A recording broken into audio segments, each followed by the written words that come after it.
Bismillahirrahmanirrahim. Alhamdulillahi rabbil alamin. Wassalatu wassalamu ala ashrafil anbiya'i wal mursalin wa ala alihi wa sahbihi ajma'in. Assalamualaikum warahmatullahi wabarakatuh. Mimbar da'i pada hari ini berkaitan dengan puasa. Berbicara mengenai puasa, tentunya kita akan dapat merasai perbezaan antara berpuasa sunat dengan puasa Ramadan. Berpuasa pada bulan Ramadan bukan sahaja menuntut kita untuk menahan diri daripada lapar dan dahaga. Malah kita juga dituntut untuk menjaga kesucian bulannya agar tidak dicemari dengan perkara-perkara maksiat. Ini adalah kerana bulan Ramadan adalah bulan yang paling agung dan istimewa berbanding dengan bulan-bulan yang lain. Kerana pada bulan inilah Al-Quran diturunkan. Allah Subhanahu wa taala berfirman, Bismillahirrahmanirrahim. شهر رمضان الذي أنزل فيه القرآن هدى للناس وبينات من الهدى والفرقان فمن شهد منكم الشهر فليصم ومن كان مريضا أو على سفر فعدة من أيام أخر يريد الله بكم اليسر ولا يريد بكم العسر ولتكملوا العدة ولتكبروا الله على ما هداكم ولعلكم تشكرون. Maksudnya, masa yang diwajibkan kamu berpuasa itu ialah bulan Ramadan yang padanya diturunkan Al-Quran menjadi petunjuk bagi sekalian manusia dan menjadi keterangan-keterangan yang menjelaskan petunjuk dan menjelaskan perbezaan antara yang benar dan yang salah. Oleh itu, sesiapa di antara kamu yang menyaksikan anak bulan Ramadan atau mengetahuinya, maka hendaklah ia berpuasa pada bulan itu. Dan sesiapa yang sakit atau dalam musafir, maka bolehlah dia berbuka kemudian. Wajiblah dia berpuasa sebanyak hari yang ditinggalkannya itu pada hari-hari yang lain. Dengan ketetapan yang demikian itu, Allah menghendaki kamu beroleh kemudahan dan dia tidak menghendaki kamu menanggung kesukaran. Dan supaya kamu cukupkan bilangan puasa sebulan Ramadan. Dan supaya kamu membesarkan Allah kerana mendapat petunjuknya. Dan supaya kamu bersyukur. Surah Al-Baqarah ayat 185. Saudara, bulan Ramadan adalah medan untuk kita berlumba-lumba untuk mengejar pahala semaksimal mungkin. Kerana setiap kebaikan yang kita kerjakan pasti akan diganjari dengan pahala yang berlipat kali ganda. Hal ini berdasarkan hadis yang diriwayatkan oleh Imam Bukhari dan Muslim. An Abi Hurairah radhiyallahu anhu qala قال رسول الله صلى الله عليه وسلم قال الله كل عمل ابن آدم له إلا صيام فإنه لي وأنا أجزي به. Maksudnya, daripada Abu Hurairah radhiyallahu anhu, beliau berkata, Rasulullah sallallahu alaihi wasallam bersabda, Allah Subhanahu wa taala berfirman, setiap amalan anak Adam adalah untuknya melainkan puasa. Sesungguhnya puasa itu milik aku, Allah, dan akulah yang akan membalasnya. Puasa Ramadan adalah salah satu daripada rukun-rukun Islam yang 5. Ianya merupakan ibadah yang telah difardukan oleh Allah Subhanahu wa taala.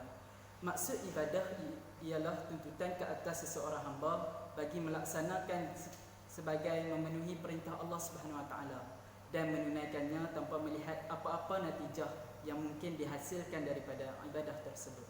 Namun Allah Subhanahu wa taala Maha Pengasih lagi Maha Penyayang.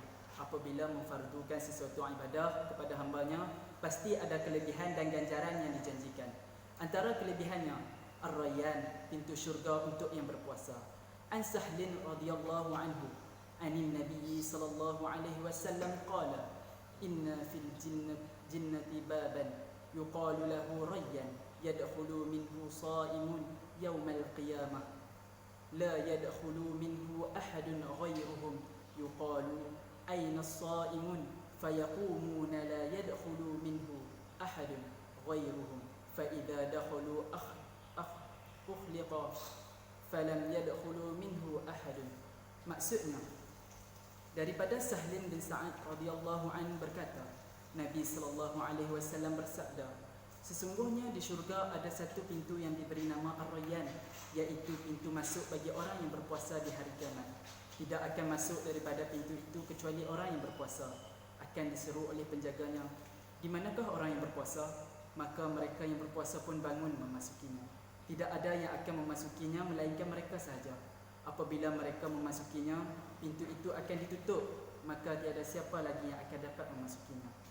Sesungguhnya ujian daripada puasa itu amat besar dan kedudukannya di sisi Allah Subhanahu Wa Taala sangat mulia, di mana Allah Subhanahu Wa Taala menyediakan pintu khas memasuki syurga yang dinamakan Ar-Rayyan kepada orang yang berpuasa. Malaikat yang menjaga pintu tersebut akan menyeru dan memanggil orang yang berpuasa untuk dimasukkan ke dalam syurga melaluinya, dan tiada yang dapat melaluinya melainkan mereka yang berpuasa. Pintu tersebut Pintu tersebut dinamakan Ar-Rayyan yang berasal dari kalimah Ar-Ray.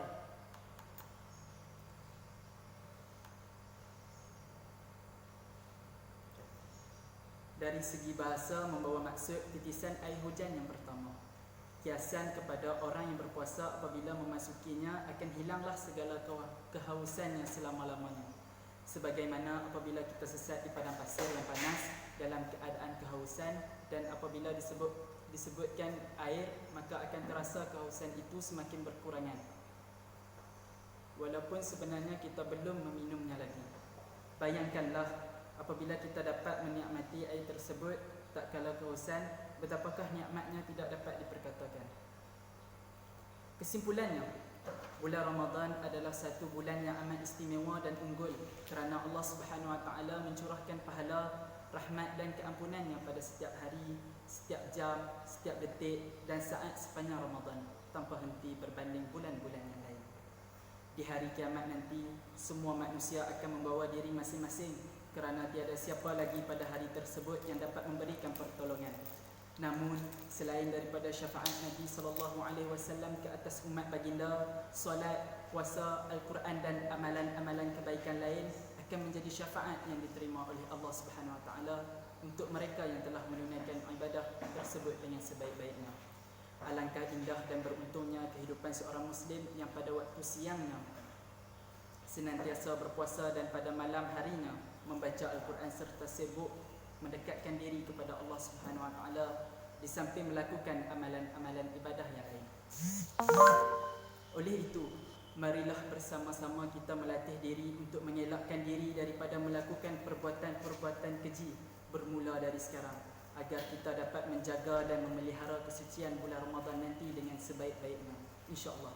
Sekian daripada saya, Da'i Syamil. Sungguhnya yang baik itu datang daripada Allah dan yang tak baik itu daripada saya sendiri. Aqulu qawli hadza wa astaghfirullahal azim li wa lakum. Wassalamu alaikum warahmatullahi wabarakatuh.